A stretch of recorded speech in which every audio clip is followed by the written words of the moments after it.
Well, hi folks. Here we are, October 24th. Trust everyone's fine, everybody's good.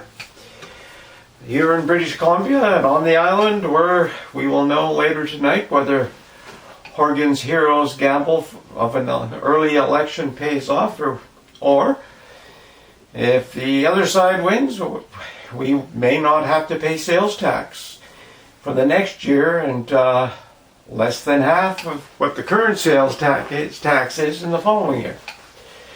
And of course, as we all know, politicians will bury it somewhere else. So anyway, today it's I've got just a couple of links, and they're sort of intriguing. Should you watch them?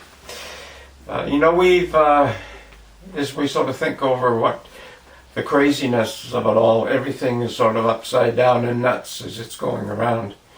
It starts with us on the island in the Pacific Northwest, from Northern California past almost up to Alaska. We're all sitting on the rocks on the edge of the ocean, worrying about a Wuhan bug, and any given time we could have that major earthquake, and we're all sort of what happens, whatever happens. But it'd be much more bigger than the Wuhan bug. Nobody's concerned about that or thinks about that, but the Wuhan bug has everybody crazy. So we've talked about that. We've talked about the idiocy of the U.S. elections, the Democrats in their antics, the Republicans in their antics, how the Republicans don't like Trump, the Democrats don't like Trump, Canada doesn't like Trump.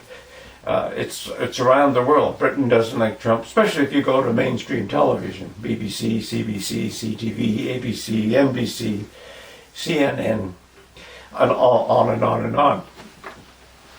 But it's, so we talked about all of that, and we sort of looked at the pros and cons, and looked at the financial reset.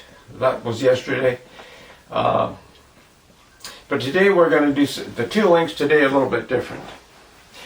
The first one is the power of TikTok. A lot of people don't realize the extent to how TikTok is sort of really messing things up. And so I think you'll find that interesting.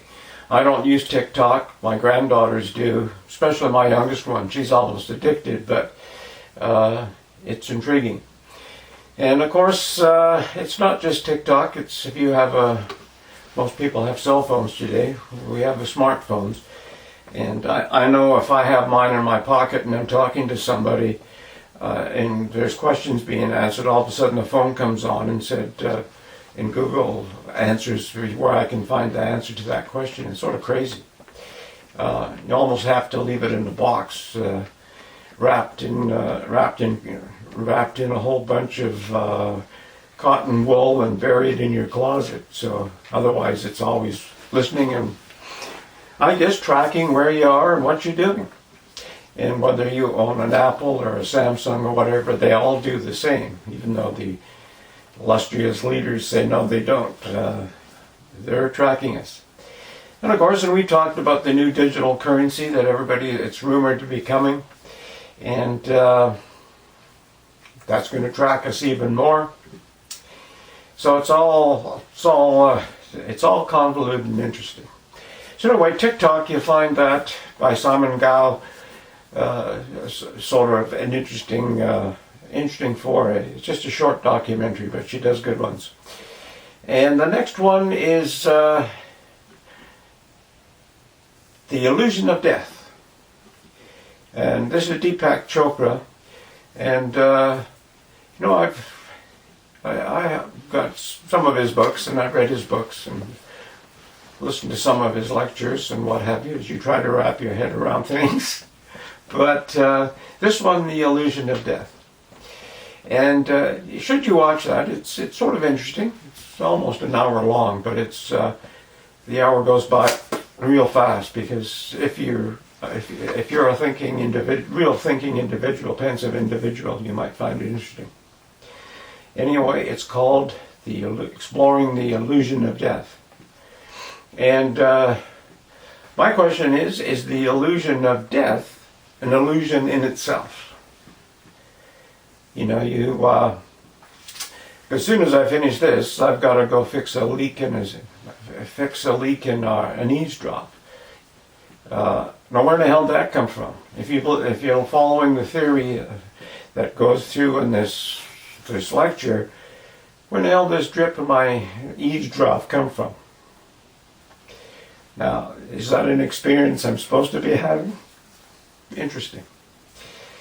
But anyway, I won't go on about that. I'll leave those videos to you. Have a wild weekend in a positive sense. And we'll see you tomorrow. Bye for now.